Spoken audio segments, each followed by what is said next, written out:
আসসালামু আলাইকুম। আজকে স্কুলে আপনাদের সবাইকে স্বাগতম। সবসময় মতো সাথে আছে আমি সাজাল কবির। আজকে আমরা দশম শ্রেণীর চতুর্থ অধ্যায় সূচক ও লগারিদম অধ্যায় নিয়ে আলোচনা করব।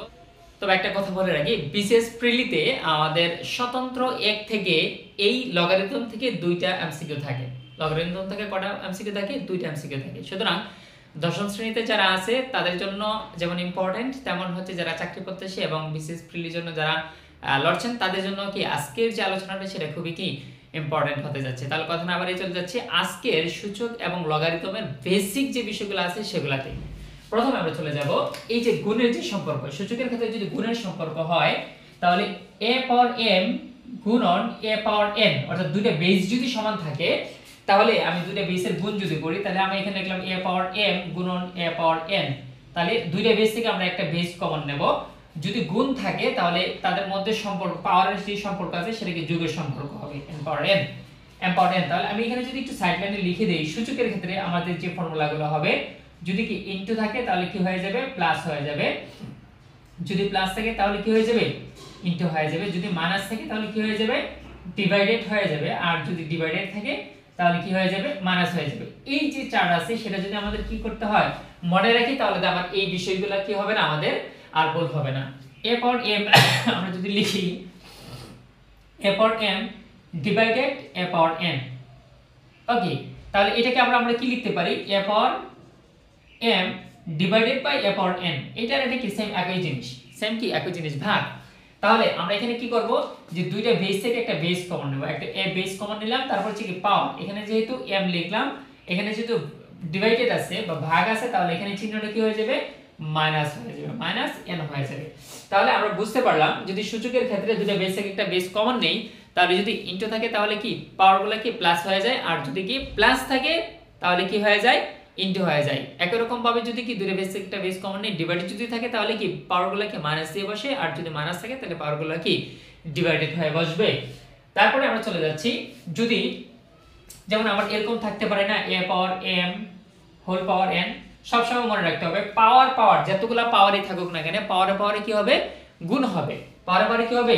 গুণ হবে। তাহলে এটাকে আমরা কি লিখবো? a power m n। আবার এরকম যদি থাকে a পাওয়ার 3 হোল পাওয়ার কি থাকলো 2, তাহলে এটাকে আমরা কি লিখবো?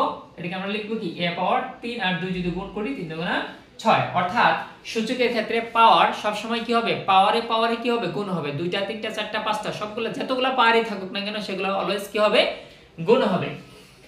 তারপরে আমরা চলে যাব, যদি এরকম থাকে a power ab whole power যদি কি থাকে? m যদি থাকে তাহলে প্রত্যেকটার উপর কি পাওয়ার m হবে। তাহলে ab হোল পাওয়ার m যেহেতু আছে তাহলে এটাকে আমরা কি লিখবো? a পাওয়ার m লিখবো ইনটু দিয়ে তারপর কি লিখবো? b পাওয়ার m। অর্থাৎ আমরা আলাদা আলাদা ভাবে করে কি লিখতে পারি যদি গুণ থাকে। যেমন ab এখানে কি আছে? গুণ আকারে আছে, এইজন্য এটার হোল পাওয়ার আছে m, তাহলে এর উপরেও পাওয়ার m হবে, b এর উপরেও পাওয়ার কি হবে?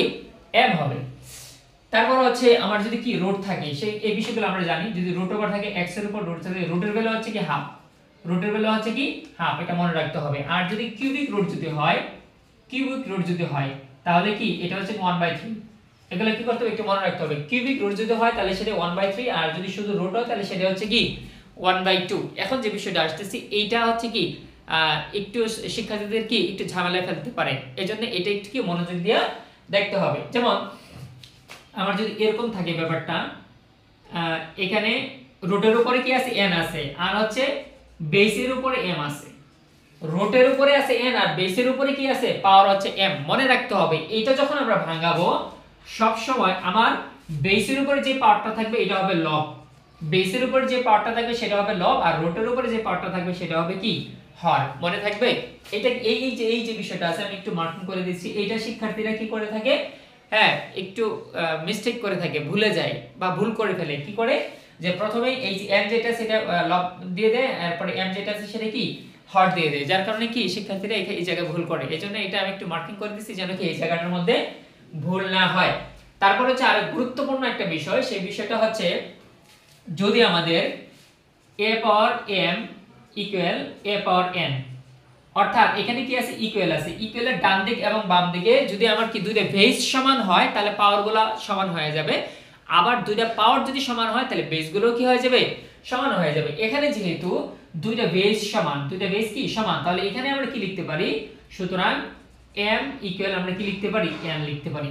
ঠিক আছে, তাহলে একই রকম ভাবে আমি যদি কি লিখি, দেখো এখানে যে দুইটা বেস সমান থাকার কারণে কি আমার দুইটা পাওয়ার সমান লিখে ফেলছি। তাহলে আবার এমন যদি হয় যে আমি কি লিখলাম, এখানে কি আছে x পাওয়ার a আছে, হ্যাঁ, তারপরে কি আছে y পাওয়ার কি আছে a আছে।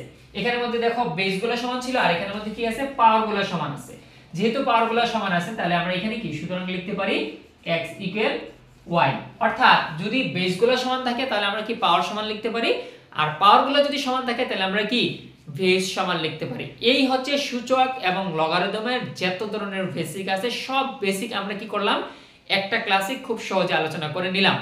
আশা করি এখন থেকে আমরা যদি কি সূচকের যে গণিতগুলোকে প্র্যাকটিস করে শুরু করি তাহলে আমাদের কি আর কোনো সমস্যা হবে না। সবসময় মনে রাখতে হবে গণিতের যে ফর্মুলাগুলো আছে বা বেসিকগুলো আছে এগুলো হচ্ছে খুব ইম্পর্টেন্ট। যদি বেসিক জানা থাকে তাহলে আমরা কি অঙ্ক করা যখন শুরু করবে তাহলে আমাদের কি মাথায় পেইন হবে না, ঠিক আছে, বুঝতে কি কোনো সমস্যা হবে না। তাহলে আমরা গণিত যখন কি প্র্যাকটিস করব প্রত্যেকটা চ্যাপ্টার শুরু করার আগে চেষ্টা করব ওই চ্যাপ্টারে যে বেসিকগুলো আছে যে সূত্রগুলো আছে এগুলো প্রথমে আত্মস্থ করে নেওয়ার, তারপর হচ্ছে কি আমরা অঙ্কতে যাব।